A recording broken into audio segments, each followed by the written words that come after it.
I'm Savannah Mitchell, 28, and I never thought I'd be the one to bring down my family's perfect facade. What started as a simple family vacation turned into the greatest betrayal I'd ever experienced, my own father stealing $37,000 from my account while preaching financial responsibility. 2 months later, I watched him beg for mercy as everything he'd built crumbled around him. Blood may be thicker than water, but karma flows like a tsunami. Hey everyone! Before I dive into this wild family drama, I'd love to know where you're watching from. Drop your location in the comments below. If this is your first time here, this channel is all about real-life family revenge stories that'll have your jaw on the floor. Hit that subscribe button and ring the notification bell so you don't miss the moment when karma comes full circle. Trust me, what my father did and what happened next will make you rethink those happy family photos on your mantle. Growing up in the Mitchell household meant living under the shadow of my father's success. Charles Mitchell, self-made millionaire and financial advisor to Boston's elite, never let anyone forget that he had built his empire from nothing. Our sprawling colonial home in Brookline, with its manicured lawns and heated pool, was the physical manifestation of his favorite phrase, "Nothing worth having comes without sacrifice." My mother Elizabeth played the role of the perfect corporate wife, hosting dinner parties and charity galas, where my father would hold court, dispensing financial wisdom like a benevolent king. My younger brother Tyler had followed in Dad's footsteps, joining his financial firm right after graduating from Dartmouth. Then there was me, the disappointment. I'd chosen a career in environmental law, working for a non-profit that fought against the very corporations my father advised. Noble work, my father would say, with a patronizing smile at family gatherings, but nobility doesn't pay the bills, Savannah. He'd made it clear that my choice meant I was on my own financially. And I was fine with that, proud even. I'd built my own life in a modest Cambridge apartment, saved diligently despite my moderate salary, and found purpose in my work protecting wetlands from developers like the ones in my father's Rolodex. Our family dynamic had settled into a predictable pattern, Dad and Tyler talking investments over scotch, Mom smoothing over awkward silences, and me deflecting questions about when I would grow up and join the real world. We maintained the appearance of closeness, gathering for holidays and birthdays, but beneath the surface ran currents of disapproval and judgment that I'd learned to navigate. Then came the announcement at Sunday dinner in early June. My father stood raising his wine glass with the theatrical flair he reserved for important pronouncements. "Elizabeth and I have decided that it's time for a proper Mitchell family vacation," he announced. "I've rented a villa in the south of France for August. 2 weeks of sun culture and reconnecting as a family." My mother clapped her hands in delight. Tyler immediately started talking about extending the trip to visit potential European investors. I sat quietly calculating the costs of international flights, proper attire for fancy French restaurants, and 2 weeks away from work. "That sounds wonderful, Dad," I said carefully, "but I'm not sure if I can afford." "Everyone pays their own way," my father interrupted, his smile not reaching his eyes. "No handouts, Savannah. It's time you learned the value of investing in experiences." I felt the familiar sting of his dismissal but nodded. "I understand. Let me check my vacation days and finances." What I didn't tell them was that I had been saving for years for something important, a down payment on a small house outside the city, near the conservation land I'd helped protect. I had just over $37,000, a separate savings account untouched, despite the temptation to dip into it during lean months. This vacation would mean postponing my dream again, but perhaps it would be worth it to finally bridge the growing gap between me and my family. That night, as I drove back to Cambridge, I made the decision to join them. I would use some of my savings, be frugal during the trip, and maybe, just maybe, my father would finally see me as an adult capable of making her own choices. I called my mother the next day to confirm. "Oh, Savannah, that's wonderful." Her voice carried genuine happiness. "Your father will be so pleased." He misses you, you know, even if he doesn't show it. I wanted to believe her. I really did.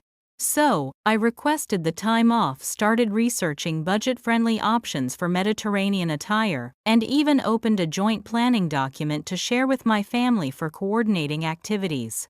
For the first time in years, I felt a tentative optimism about our relationship.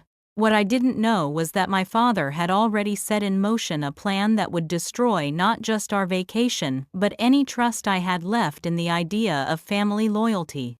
And ironically, it would begin with him gaining access to my financial accounts, under the guise of helping me prepare for our trip. The first red flag appeared 3 weeks later, when my father suggested a family financial planning session to make sure everyone maximizes their travel budget. "Bring your statements," he said casually during our weekly family dinner. "I'll review everything and make sure you're not getting hit with unnecessary foreign transaction fees."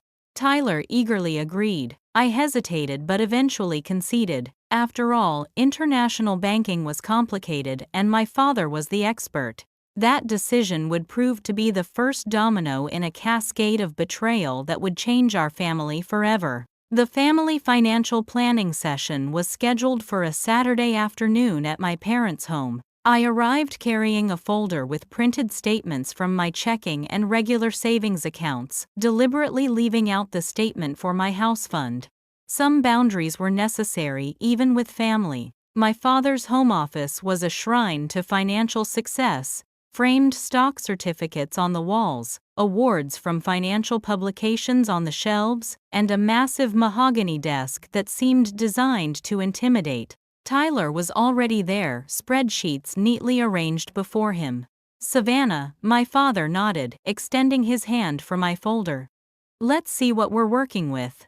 I handed over the documents, watching as he scanned them with the critical eye of a surgeon examining a troubling X-ray. His frown deepened as he flipped through the pages. "This is it. Your emergency fund is barely 3 months of expenses." He shook his head. "And these investment choices? No wonder you're concerned about affording the trip." "I'm not concerned," I said, feeling defensive. "I've budgeted for it. I just wanted to be upfront about needing to be careful with expenses while we're there." "Being careful with expenses is exactly why you're in this position," he countered. "You need to let your money work for you. Which reminds me, do you have other accounts? Retirement, long-term savings?" I hesitated. "I have a 401k through work and a separate savings account for future plans." My father's eyebrows raised. "Future plans, like what? Just goals," I said, vaguely uncomfortable under his scrutiny. "She probably has a secret shopping fund," Tyler joked, not looking up from his phone. My father studied me for a moment before sighing. "Savannah, I can't help you optimize your finances if you're hiding accounts from me. This trip is going to cost more than you think, especially if you want to participate in everything we have planned." "I'll be fine," I insisted. "At least let me set you up with better banking for international travel," he pressed. "The fees on your current cards will eat you alive. I can add you as an authorized user on my travel account temporarily. It has no foreign transaction fees and excellent exchange rates." The offer seemed reasonable, even generous. I nodded reluctantly. "Great," he said, his demeanor warming slightly. "I'll need some information to set it up, and while we're at it, let me take a look at all your accounts to make sure you're properly structured for this expense."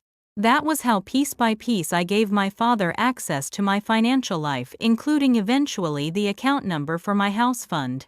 He assured me he just needed to see the complete picture to give proper advice. I trusted him. After all, he was not only my father but a respected financial advisor whose reputation depended on discretion and ethical behavior.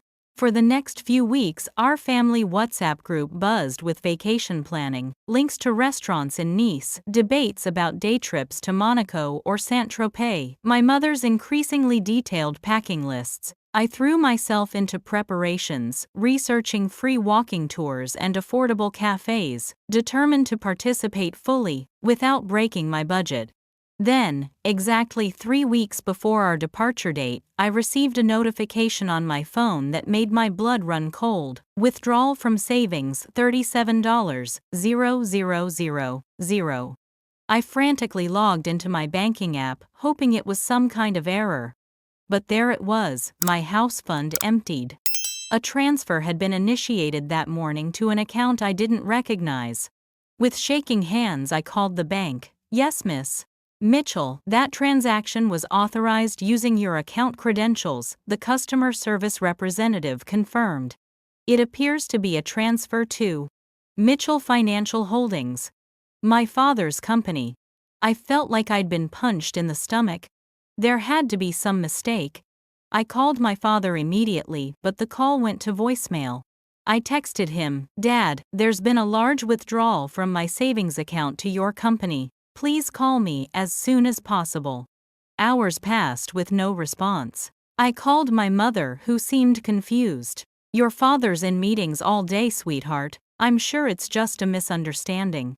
He would never take your money without permission." But as evening fell and my calls remained unanswered, the sick feeling in my stomach hardened into something else: rage.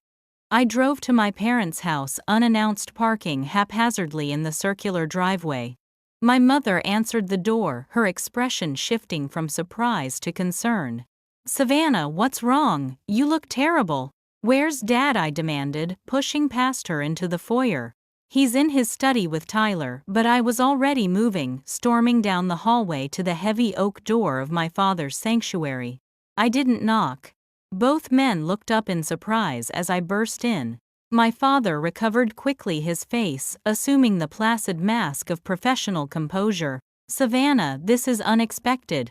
Tyler and I are in the middle of something." "You took my money," I said, my voice shaking. "$37,000. My house fund. You transferred it to your company account." Tyler's eyes widened as he looked between us. My father's expression didn't change. "I did," he acknowledged calmly. "I've invested it for you. The opportunities in European markets right now are exceptional, and your money was sitting idle, losing value to inflation." "You had no right," I said, through clenched teeth. "I had every right," he countered. "You gave me access to help you prepare for this trip. I'm helping. That money was doing nothing for you. It was doing exactly what I wanted it to do, being safe until I needed it for a house." My voice rose despite my efforts to control it. "I want it back. Now." My father leaned back in his chair, regarding me with the same look he gave junior associates who questioned his strategies. "That's not possible. The funds have been allocated to a private equity venture. They're locked in for at least 6 months. You're telling me you've locked my money that I spent years saving into some investment I know nothing about without my permission. I'm telling you I've put your money to work instead of letting it waste away in a low-interest savings account," he replied. "By the time we return from France, you'll already be seeing returns. You should be thanking me." The audacity stunned me into momentary silence. Tyler cleared his throat awkwardly. "Dad, maybe you should have discussed this with Savannah first." My father waved his hand dismissively. "She wouldn't have understood the opportunity. Sometimes parents have to make decisions their children don't immediately appreciate." "I am not a child," I said, finding my voice again. "I'm a 28-year-old attorney who made a specific financial plan that you've completely derailed. What you've done isn't parenting, it's theft." "Don't be dramatic," my father scoffed. "It's still your money, just better positioned. And it ensures you'll be able to participate fully in our family vacation without constantly worrying about expenses." That's when the truth hit me like a thunderbolt. "You didn't do this to help me invest. You did this to control me during the vacation, to make sure I couldn't say no to anything, because I'd have no financial alternative." The slight tightening around my father's eyes told me I'd hit the mark. "The family vacation is important to your mother," he said stiffly. "I won't have you skipping events or making excuses because you're too stubborn to manage your money properly." I looked at him, really looked at him perhaps, for the first time in my adult life. This man, who had built his reputation on financial wisdom and integrity, had stolen from his own daughter to maintain the appearance of a perfect family. "The vacation is canceled, at least for me," I said quietly.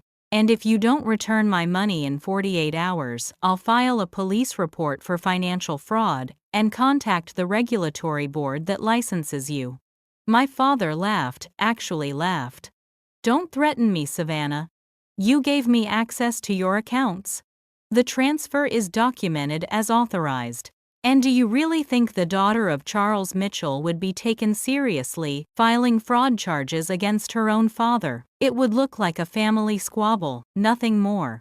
His confidence, his utter dismissal of my autonomy, ignited something in me. In that moment, the last threads of daughterly respect burned away, leaving only cold determination. "You have 48 hours, I repeated, turning to leave. "And Dad, you have no idea what I'm capable of." As I walked out of that house, I already knew that the next steps I would take would change our family forever. But what I couldn't have predicted was how completely my father's world would unravel once I started pulling at the threads of his carefully constructed life. That night I barely slept. I alternated between fits of tears and furious pacing in my small apartment. By morning, grief had crystallized into resolve. I called in sick to work and began methodically documenting everything: screenshots of the unauthorized transfer recordings of my conversations with the bank, copies of emails showing my father had set up the travel planning meeting under false pretenses. But I knew my father was right about one thing: as his daughter, going through normal channels would be an uphill battle. His reputation, his connections, his ability to make this look like a misunderstanding or a daughter's tantrum. I needed leverage. As an environmental lawyer, I'd learned that sometimes the most effective way to stop a powerful opponent wasn't a frontal assault, but finding their pressure points, the vulnerable spots they protected most fiercely. My father's was his reputation. I called Melissa, a law school friend, who now worked in financial crimes at the district attorney's office. "I need advice, not as a prosecutor but as my friend," I said when she answered. "Hypothetically, if someone used their position of trust to gain access to another person's financial accounts and then transferred large sums without permission, what would be the most effective way to pursue justice?" Melissa was silent. For a moment. "Savannah, that's not a hypothetical. That's fraud." "Are we talking about a client?" "No," I admitted. "It's personal." "How personal?" "My father," I said, the words bitter in my mouth. "He took my house fund, nearly $40,000, and locked it into some investment without my consent." Jesus, Savannah. I could hear her sitting up straighter. "Have you confronted him?" "Yes. He basically said I should thank him for putting my money to work, and implied that no one would believe me if I reported him." "Unfortunately, he might be right about the uphill battle," Melissa said carefully. "Family financial disputes are messy." But her voice hardened. "That doesn't mean you're without options." For the next hour we mapped out a strategy. The first step would be a formal demand letter from an attorney, not me, documenting the unauthorized transfer and demanding immediate return of the funds. If that failed, we would escalate to the regulatory bodies governing financial advisors. "But there's another angle," Melissa added. "If your father did this to you, there's a chance he's done similar things to clients. Financial advisors who cross ethical lines rarely do it just once." That comment triggered something in my memory, a conversation I'd overheard years ago between my father and Tyler. They'd been discussing a special client account and the importance of keeping certain transactions compartmentalized. At the time, I'd thought nothing of it. Financial management involved privacy. Now I wondered, how would I even begin to look into that? I asked. "You wouldn't," Melissa said firmly. "That's for investigators. But if you have reasonable suspicion of broader misconduct that changes the nature of the complaint from a family dispute to a potential pattern of fraud." After we hung up, I sat staring at my laptop screen for a long time. Then I opened a new document and began typing a detailed account of everything I could remember about my father's business practices that had ever struck me as unusual. Most were likely innocuous, but patterns began to emerge. His insistence on handling certain clients personally, references to offshore accounts, the locked cabinet in his home office that not even my mother had access to. The next morning I visited a forensic accountant recommended by Melissa, bringing copies of all my documentation. "I don't want to destroy my father," I explained, as the accountant, a stern woman named Janet, reviewed my materials. "I just want my money back and for him to understand he can't control me through finances." Janet looked up from the papers, her expression skeptical. "Miss Mitchell, what you're describing goes beyond a controlling parent. If your documentation is accurate, this is textbook financial exploitation. And these other concerns you've noted," she tapped the list of questionable business practices, "these raise red flags for potential securities fraud." "I just want my money back," I repeated weakly. "Then your best leverage is everything else you suspect," she said, bluntly. "Your father has calculated that family ties and his reputation will protect him from consequences for taking your money. You need to show him that protecting your house fund is the least costly option for him." I left Janet's office with a professional assessment that confirmed my worst fears. My father's actions constituted fraud, and there were enough suspicious patterns in his business to warrant further investigation. She had drafted a formal demand letter that hinted, without directly stating, that failure to resolve this matter privately would necessitate a broader examination of Mitchell Financial Holdings' practices. I hadn't yet decided if I would send it. Part of me still hoped my father would come to his senses, return my money, and offer a genuine apology, but I needed to be prepared if he didn't. That evening, Tyler called. "Savannah, what the hell is going on?" he demanded, without preamble. "Dad's been locked in his office all day making calls, and he just canceled the family vacation. Mom's beside herself." "Did he tell you why?" I asked coolly. "He said you're threatening some kind of legal action over financial advice he gave you." Tyler sounded confused. "That doesn't sound like you." "That's not what happened, Tyler." I took a deep breath and explained exactly what our father had done. The long silence that followed told me Tyler was processing the implications. I don't even know what to say." "Are you sure there's no misunderstanding? The money is gone from my account. It was transferred to Dad's company." "Those are facts." "Okay, but maybe he really is investing it for you." "He does this for clients all the time, without their consent," I interrupted. "Is that how Mitchell Financial usually operates?" Another silence. "No," Tyler finally admitted. "Of course not. But this is different. Your family. Which should mean he respects my choices more, not less." "What exactly are you planning to do?" Tyler's voice had taken on a nervous edge. I hesitated, then decided honesty was the best approach. "I've consulted a forensic accountant who specializes in financial crimes. I have a demand letter ready to send. If Dad returns my money and acknowledges what he did was wrong, that's the end of it, and if he doesn't, then I'll have no choice but to pursue this formally," I said, trying to keep my voice steady. "The letter makes it clear that any investigation would likely extend to his business practices in general. You're threatening to trigger an investigation into Dad's entire firm." Tyler's voice rose in disbelief. "Over $37,000. Do you have any idea what that would do to all of us?" "I do," I said quietly. "Which is why I'm hoping he makes the right choice." "But Tyler, this isn't just about the money. It's about Dad thinking he has the right to control my life through financial manipulation. If I don't stand up to him now, when will it end?" Tyler was quiet for so long, I thought he might have hung up. Finally, he spoke, his voice low and serious. "There's something you should know, Savannah. Something that might complicate things." My heart rate picked up. "What are you talking about?" "Dad's firm. There are certain practices that wouldn't look good under scrutiny. Nothing illegal, he added quickly, just aggressive tax strategies for high net worth clients. If regulators started looking closely. Are you saying Dad's been walking an ethical line with his clients too? I'm saying Tyler chose his words carefully, that Dad is under a lot of pressure right now, with some investments that haven't performed as expected. A regulatory investigation, even one that ultimately found nothing criminal, could cause clients to pull out. The firm might not survive. I processed this information, understanding now why my father had been so dismissive of my threats. He'd assumed I wouldn't risk damaging the family business. I just want my money back, Tyler.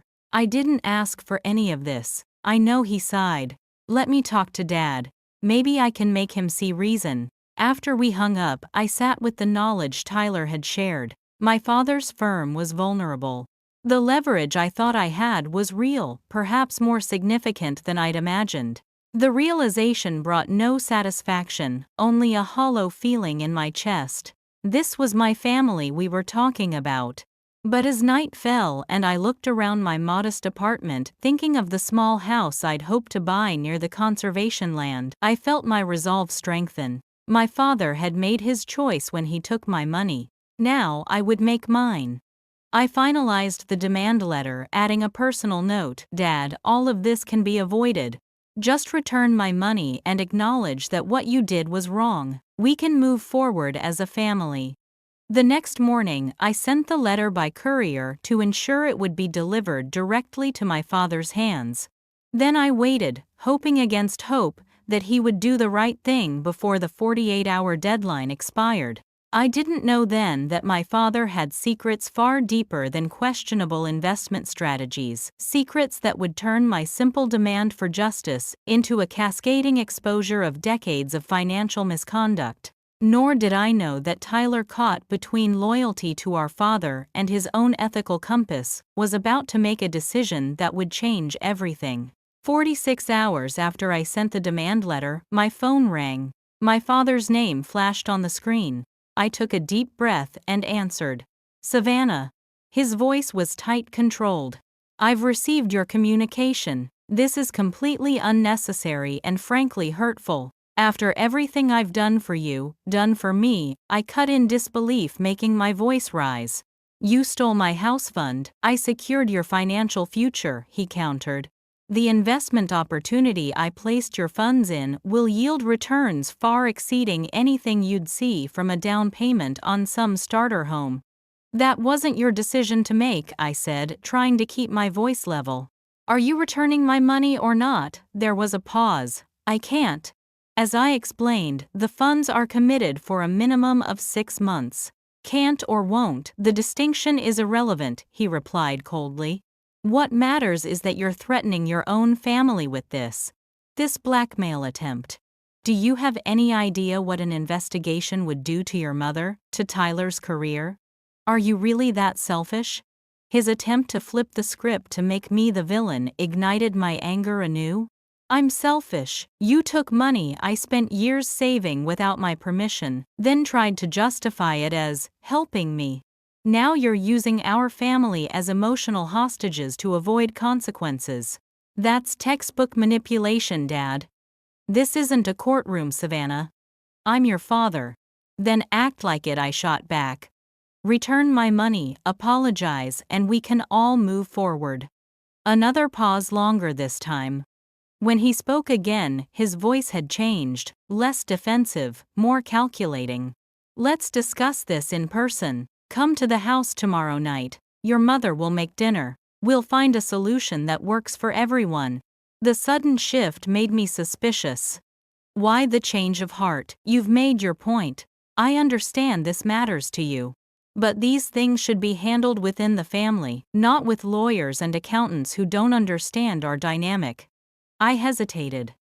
On one hand, a face-to-face conversation might be more productive. On the other, my father excelled at controlling situations on his home turf. I'll come, I said finally, but I'm bringing copies of all my documentation, and I expect to leave with a concrete plan for returning my funds.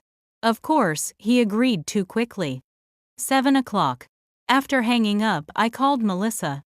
He wants a family dinner to discuss things, I explained. Something feels off. Of course it does, she said bluntly. He's buying time and planning to pressure you in person with your mother present as emotional leverage. Classic tactic. So I shouldn't go. No, you should definitely go, but prepared. Forward me everything now, including the demand letter. If anything goes sideways, I'll have what I need to move quickly. That night, I barely slept, rehearsing arguments and counter-arguments, trying to anticipate my father's tactics. By morning, I felt exhausted, but resolved. This dinner would either repair my relationship with my father or sever it completely. I arrived at my parents' house at exactly 7:00 p.m., dressed in a simple black blazer and jeans, my courtroom armor.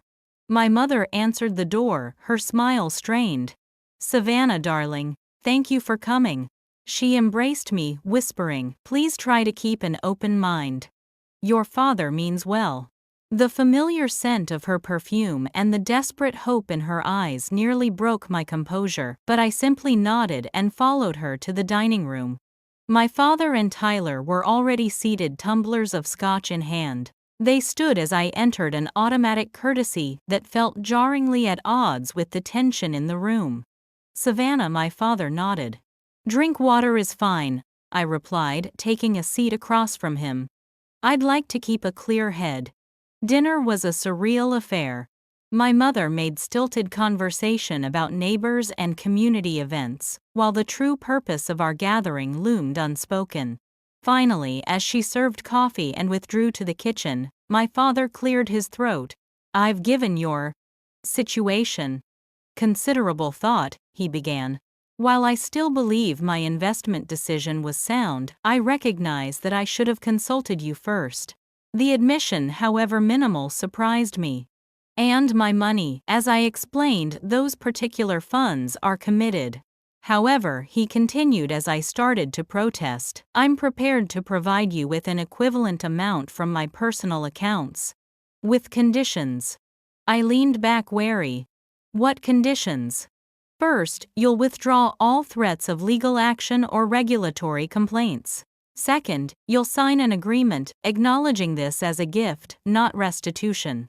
Third," his eyes hardened, "you'll commit to family harmony going forward, including rescheduling the vacation you disrupted." The audacity was breathtaking. He was offering to gift me my own money in exchange for legal immunity and a public pretense that nothing had happened.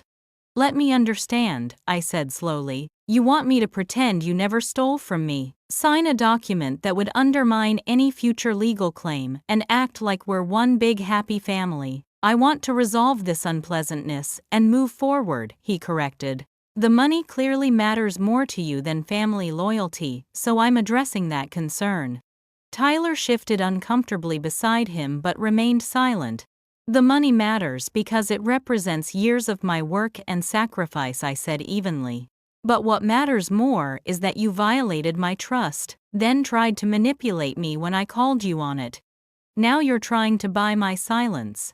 "I'm trying to protect this family," my father snapped, his composure slipping. "Something you seem determined to destroy over a relatively insignificant amount. If it's so insignificant, why take it in the first place?" I challenged. "Because you needed to learn," he caught himself, but not before I glimpsed the truth. "Learn what, Dad? That you have the power, that I should fall in line like everyone else in your life, that my choices don't matter as long as they don't match your vision for me." My father's jaw tightened. "This conversation is becoming unproductive." "I agree," I said, rising from my chair. "Your solution is unacceptable. I want my exact funds returned from wherever you put them, not a payoff with strings attached." "That's not possible," he repeated. "Then we have nothing more to discuss." I gathered my bag. "You'll be hearing from the regulatory board by the end of the week. Sit down." My father's voice cut like a whip.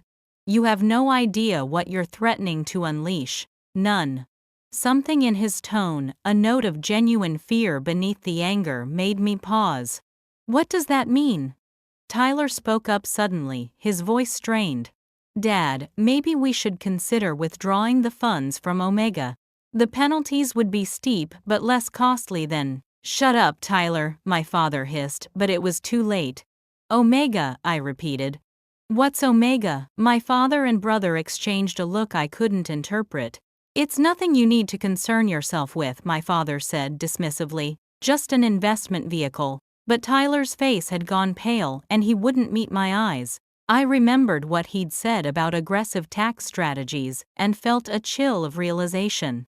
My money isn't just in any investment, is it? I said slowly. It's in something questionable, something that wouldn't withstand regulatory scrutiny. Savannah, my father began, but I cut him off. Is my money in an illegal investment, Dad? Of course not, he scoffed, but his eyes flickered away too quickly. I turned to Tyler. Tell me the truth. Where's my money? Tyler looked trapped, glancing between me and our father. Finally he sighed. It's complicated. Enough. My father slammed his hand on the table. Tyler, not another word. Savannah, you have a choice to make. Accept my offer, and we all move forward, or pursue this vendetta and destroy everything this family has built. Choose wisely. The threat hung in the air between us. My mother reappeared in the doorway, her eyes wide with distress. What's happening, Charles? Nothing, Elizabeth, my father said curtly. Savannah was just leaving. I stood slowly looking at each family member, in turn my father's cold anger, Tyler's conflicted guilt, my mother's growing distress. In that moment I made my decision. You're right about one thing, Dad.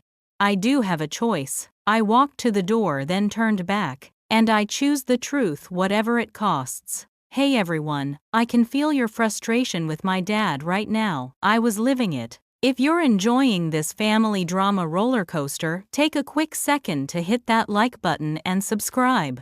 I promise, what happens next changed everything about our picture-perfect family. The moment I walked out that door, I had no idea I was about to uncover secrets that would rock our entire community.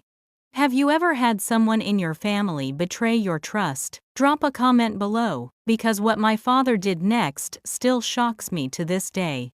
As I drove away from my parents' house, my phone buzzed with a text from Tyler. Don't do anything yet. Meet me tomorrow at Riverside Coffee. 8 a.m. I'll tell you everything. I gripped the steering wheel tighter, my mind racing. Whatever Omega was, it was significant enough to make my unflappable father lose his composure, and Tyler, always the loyal son, was ready to break ranks. Something much bigger than my stolen house fund was at stake.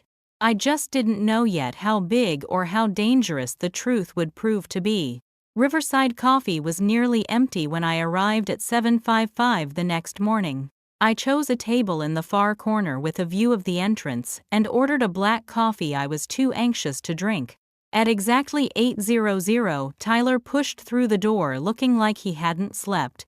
He wore rumpled business clothes and carried a leather messenger bag clutched tightly against his side. Thanks for coming, he said, sliding into the seat across from me. His eyes darted nervously around the cafe. Did you tell anyone about this meeting? No, I replied, studying his face.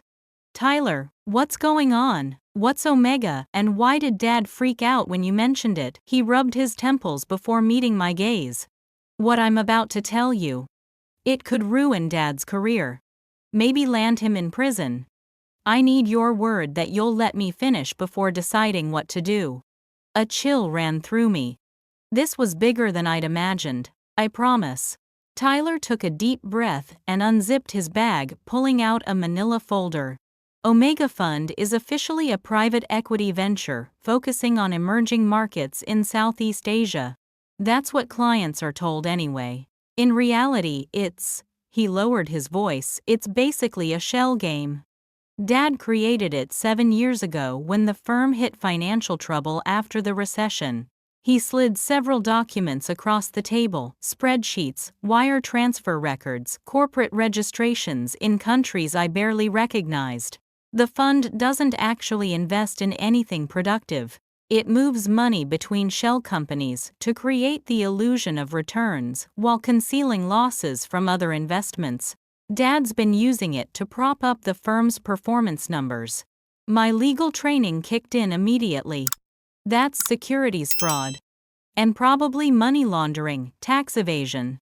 I know, Tyler cut in, his voice strained. I didn't understand the full scope until about a year ago. By then, I was already implicated by association. And it wasn't just Dad anymore, there are other partners involved, powerful people. And my money, my house fund, Tyler looked down. He put it into Omega because he needed fresh capital. Several clients have been asking to withdraw recently, and the fund doesn't have enough liquid assets to cover it all. The realization hit me like a physical blow. He stole my money to keep his Ponzi scheme afloat. He wouldn't see it that way, Tyler said quietly. In his mind, he's just managing cash flow until the market turns in his favor. He truly believes he can make it all right eventually. I laughed bitterly. And that makes it okay, Tyler. How many people has he defrauded? Dozens of clients, millions of dollars.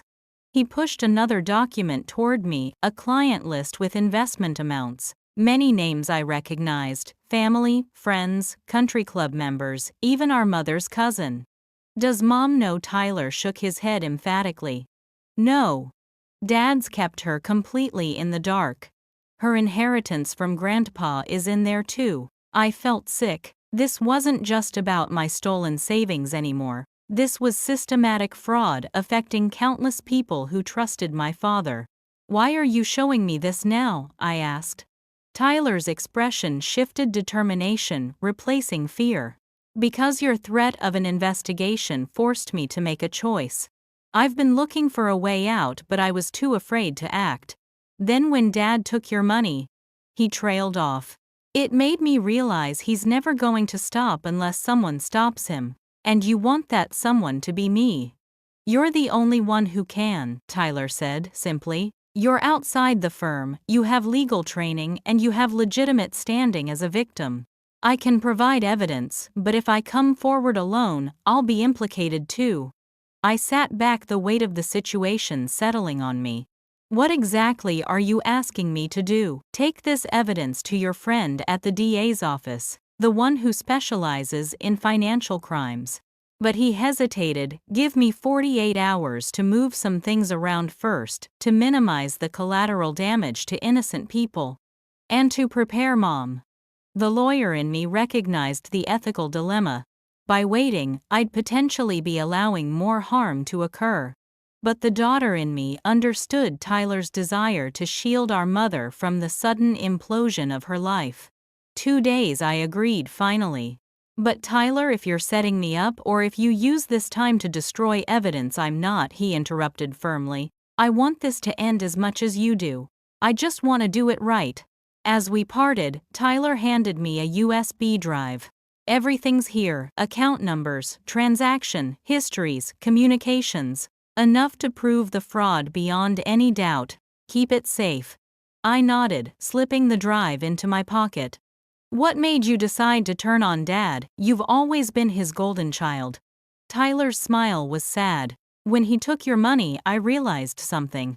If he could do that to his own daughter, there's nothing he wouldn't sacrifice to protect himself. Not clients, not colleagues. He met my eyes, not even his son. For the next 48 hours, I existed in a strange limbo, the USB drive locked in my desk drawer, feeling like a ticking bomb. My father called twice, leaving messages that alternated between conciliatory and threatening. I didn't respond. My mother texted to ask if we could talk. I told her I needed time. Meanwhile, I prepared. I organized the evidence from Tyler, cross-referencing it with publicly available information about Mitchell Financial Holdings. I drafted a formal complaint to the Securities and Exchange Commission. I prepared a statement for Melissa at the DA's office, laying out my personal experience and the broader pattern of fraud. Exactly 2 days after our coffee shop meeting, my phone rang. Tyler. It's done, he said, without preamble. I've secured copies of all documents, moved Mom's remaining assets to secure accounts, and helped 3 elderly clients quietly withdraw their funds before the storm hits. I've also retained my own counsel. His voice softened. I told Mom everything this morning. How did she take it? I held my breath. Better than expected. I think on some level she's suspected something wasn't right for a while. She's staying with her sister now. A pause. Dad knows something's happening. He's been calling emergency meetings all day. Are you safe? I suddenly worried about my brother's physical well-being. I'm at a hotel under a different name.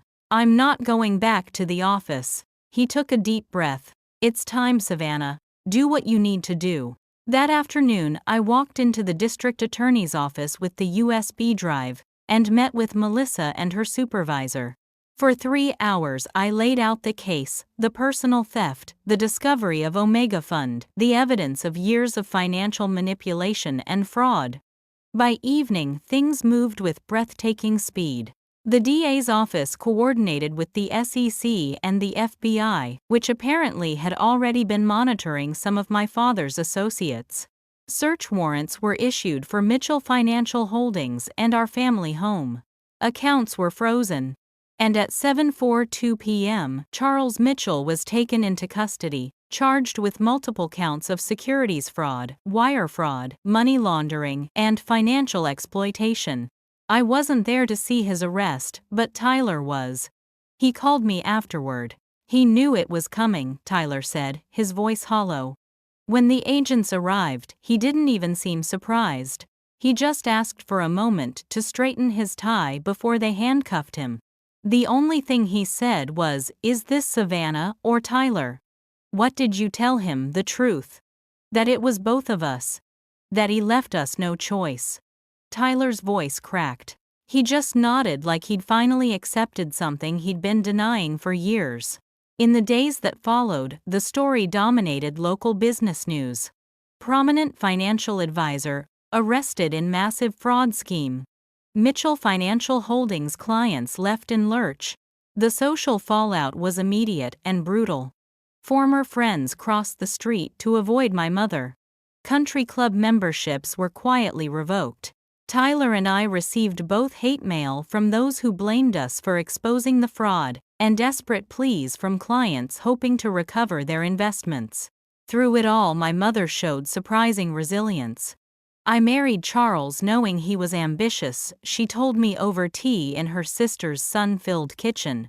I just never understood the price of that ambition until now. She reached for my hand. I'm proud of you, Savannah. And Tyler. It took courage to do what was right.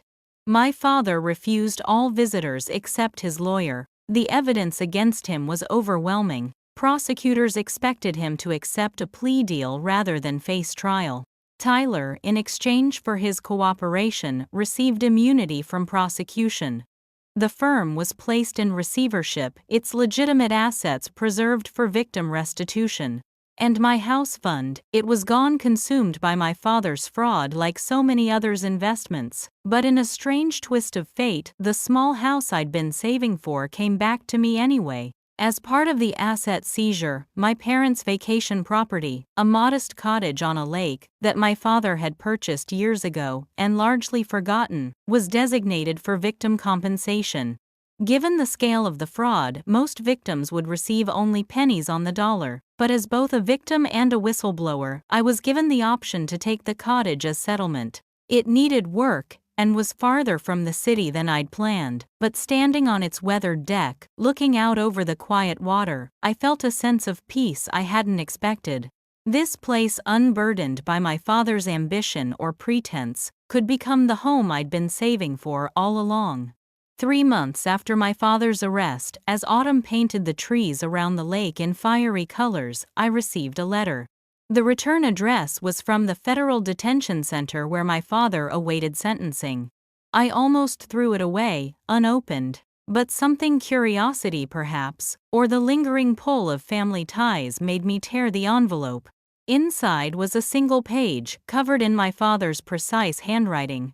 Savannah, I've written this letter a dozen times in my head, never finding the right words. Perhaps there are none. What I did to you, taking your savings, betraying your trust, was unforgivable on its own. That it was merely the latest in a long pattern of moral failures offers no excuse. I told myself I was protecting our family's legacy. In reality, I was protecting only my pride. The empire I built became more important than the people it was supposed to secure a future for. You asked me once if I was proud of you. I deflected, uncomfortable with your chosen path so different from what I'd envisioned. The truth I couldn't admit then: your integrity always made me deeply proud and deeply ashamed of my own compromises. I don't expect forgiveness. I don't deserve it. But I want you to know that in forcing me to face consequences, you've given me something no one else could: the chance to finally live without deception. The lake house was always meant to be yours. I bought it the year you graduated law school, impressed by your commitment to environmental causes despite my dismissal of them. I never found the right time to tell you. Perhaps because giving it freely would have meant acknowledging the value of your choices. It's yours now anyway, through a path neither of us would have chosen. I hope it brings you peace. Your father, Charles I, folded the letter carefully and placed it back in the envelope. Outside wind stirred the surface of the lake into small, restless waves. I didn't know if I would ever respond or visit him in prison, or find a way to forgive. Those were decisions for another day. What I knew was this: in seeking justice for myself, I'd set in motion consequences I never anticipated. I'd lost a father but reclaimed my autonomy. I'd helped victims find closure but fractured my family in the process. I'd learned that sometimes doing the right thing doesn't feel triumphant, it just feels necessary. Winter settled over the lake house like a blessing, hushing the world under a blanket of snow and giving me the solitude I needed to process everything that had happened. I took a leave of absence from the law firm, using the time to renovate my unexpected new home. There was something healing about stripping away old wallpaper, sanding rough edges, and applying fresh paint, transforming something neglected into something loved. Tyler visited occasionally, bringing tools or takeout, our conversations gradually shifting from the case and its aftermath to tentative plans for the future. He had cooperated fully with prosecutors, providing testimony that would likely reduce our father's sentence while ensuring justice for the victims. The experience had changed him profoundly. Gone was the slick financial prodigy, replaced by a more thoughtful man questioning his life's direction. "I'm thinking of teaching," he told me one evening, as we sat by the fireplace I'd learned to build with the help of YouTube tutorials. "Economics, maybe ethics in business. Use what I've learned the hard way to keep others from making the same mistakes." "I think you'd be good at that," I said, surprised to find I meant it. My mother had sold the Brookline house, too large, too full of memories, too tied to a life that no longer existed. She moved to a sunny condo near her sister, joined a book club, volunteered at a literacy program. When she visited the lake house, I noticed how she seemed lighter somehow, freed from the exhausting performance of being Charles Mitchell's perfect wife. "I spent 30 years arranging my life around your father's ambitions," she confided once, helping me plant a small vegetable garden behind the house. "I don't regret the family we built, but I'm discovering there were parts of myself I set aside that I'd like to reclaim." The victims of my father's fraud formed an unlikely community, united by their shared experience. Many reached out to thank me for exposing the truth, though others couldn't separate the messenger from the message and maintained their distance. A victims' compensation fund was established, and while most would never recover all they'd lost, the transparency brought a different kind of resolution. Melissa from the DA's office called periodically with updates on the case. "Your father's cooperation has been significant," she informed me in early spring. "He's provided information about other schemes, other players. The prosecutor is recommending a reduced sentence in exchange." "How reduced?" I asked, not sure how I felt about the possibility of my father serving less time. "Instead of potentially 20 years, more like 8 to 10. With good behavior he could be out in 5. She paused. He also signed over several previously undisclosed assets to the victim's fund, personal accounts that weren't on anyone's radar. This surprised me more than it should have. Perhaps the man who wrote that letter, the one acknowledging his failings, was finding small ways to make amends. I still hadn't visited him. The wound felt too raw, the betrayal too profound. But I had answered his letter with a brief note, telling him about the renovations to the lake house, sharing that Mom was doing well, acknowledging that his cooperation was helping those he'd harmed. It wasn't forgiveness, but it was communication, a thin thread still connecting us across the divide his actions had created. My professional life took an unexpected turn when a small environmental law center offered me a position.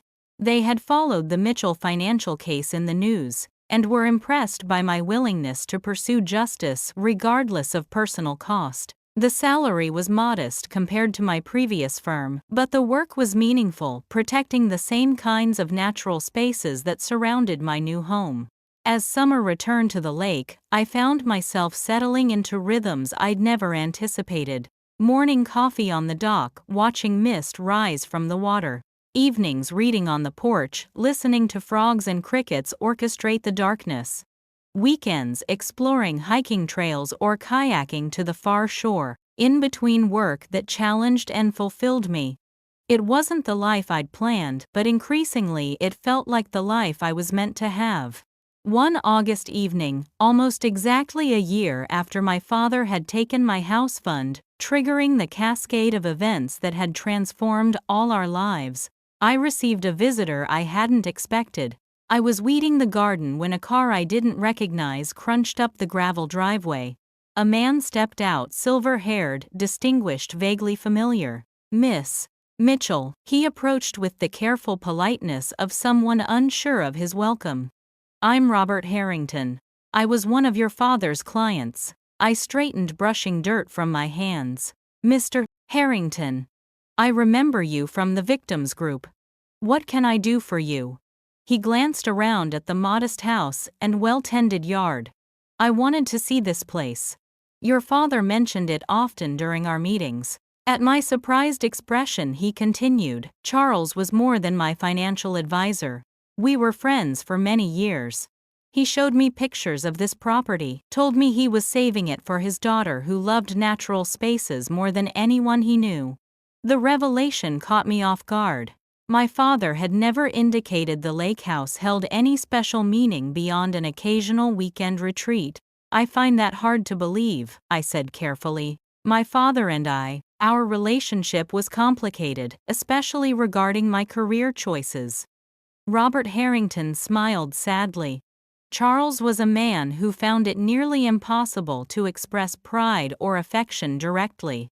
But when he spoke of you, your environmental work, your principles, there was always respect beneath his criticism. He called you the conscience our family didn't know it needed." I didn't know what to say to this glimpse of a father I'd never fully known. Harrington reached into his jacket pocket and withdrew an envelope. "He asked me to give you this if certain conditions were met. Yesterday, the final restitution payments from his personal accounts were distributed to victims. I received mine this morning." He handed me the envelope. Whatever else he was, in the end he tried to make something right. After he left, I sat on the dock for a long time before opening the envelope. Inside was a deed and a brief note: "Savannah, the 10 acres adjoining the lake house property, the wetlands you admired on your first visit, are now legally protected. Conservation land donated in your name through a trust established before my arrest. This was to be your real graduation present years ago. Better late than never. Dad." I looked out across the water to the undeveloped shoreline beyond my property, the marshy areas where herons waded and turtles sunned on fallen logs. Land that would now remain wild, protected from development. It was perhaps the most meaningful gift my father had ever given me, not because of its monetary value, but because it showed that in some small way, he had seen and valued what mattered to me. That night I wrote a longer letter to my father, sharing details about my new job, the lake house transformations, the wildlife that visited my yard.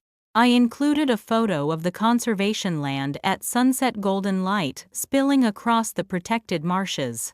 I didn't offer explicit forgiveness, some breaches of trust run too deep for simple absolution, but I opened a door to whatever complicated relationship might be possible moving forward. As summer faded into autumn once again, I hosted a small gathering at the lake house. My mother, Tyler, a few close friends, even Melissa from the DA's office. We ate on the deck, watching leaves drift onto the water's surface, talking about everything and nothing. At one point, Tyler raised his glass. "To unexpected journeys," he said, "and finding our way home." Later, alone after everyone had left, I stood at the edge of the dock under a sky brilliant with stars. The woman who had saved so carefully for a house in the city would never have imagined this place, this life. The daughter who had idolized, then vilified her father could never have foreseen finding this complex piece with his legacy. The water lapped gently at the shore, constant and changing all at once, like the truth about families, like justice itself, imperfect but necessary, painful but ultimately healing. I had sought revenge and found something more valuable, the courage to rebuild on foundations of truth rather than illusion. Not just a house, but a life aligned with my deepest values. Not just justice for victims, but a reckoning that offered everyone involved a chance at redemption. In the end, that was the unexpected gift hidden within the betrayal, the discovery that even our deepest wounds can lead us to places of profound authenticity if we're brave enough to follow where they lead. One crisp October morning, 2 years after the day my father drained my account, I sat at my desk in the lake house, finishing a brief for an important wetlands protection case. Through the window, I could see mist rising from the water, the protected marshland stretching into the distance, a daily reminder that even flawed people can leave positive legacies. My father was now serving his reduced sentence at a minimum security facility in Pennsylvania. Our relationship had evolved into a careful correspondence, monthly letters, where we navigated our complicated history with a honesty neither of us had managed before. He wouldn't be the father I'd wanted as a child, but he was becoming someone I could respect for facing consequences and trying to make amends. My mother had blossomed in her new independence, recently returning from a solo trip to Italy she'd dreamed of for decades but never taken during her marriage. Tyler had completed a master's in education and was teaching business ethics at a community college, his first-hand experience with corporate fraud, giving his lessons an authenticity his students appreciated. As for me, I'd found an unexpected balance. My work protecting natural spaces gave me purpose. My home by the lake gave me peace. The betrayal that had once consumed me had receded, not forgotten but no longer defining my days. I'd even begun dating again, a wildlife biologist I'd met during a conservation project, someone who valued authenticity over appearances. Life has a strange way of bringing us exactly where we need to be, often through paths we would never choose. Had my father not taken my savings, had I not pursued justice despite the personal cost, had the truth about his business not come to light, none of us would be where we were now. In seeking to control everyone around him, my father had inadvertently set us all free. That evening, as sunset painted the sky in shades of amber and rose, I walked along the shoreline of the conservation land, thinking about the nature of family betrayal and forgiveness. The truth I'd come to understand was that real family isn't about blood or obligation or keeping up appearances. It's about honesty, even when it's difficult. It's about doing the right thing even when it hurts. It's about healing even when the wounds run deep. My father's betrayal had shattered our family's illusions, but from those broken pieces we had each built something more authentic. Sometimes, it takes losing everything you thought you wanted to find what you truly need. The water lapped at my feet, constant and changing like life itself. I smiled, grateful for the unexpected journey that had brought me home. Hey everyone, that's my story, and I'm still amazed at how things turned out. If you've experienced family betrayal or had to make tough choices between loyalty and doing what's right, I'd love to hear your thoughts in the comments. Has karma ever worked its magic in your life? Sometimes the hardest moments lead to the greatest growth. If this story resonated with you, please hit that like button. Subscribe to my channel for more real-life family stories, and share this with someone who might need to hear that even after betrayal, healing is possible. Thank you for listening to my journey, from family fraud to finding peace. I'm Savannah Mitchell, and I'll see you in the next video.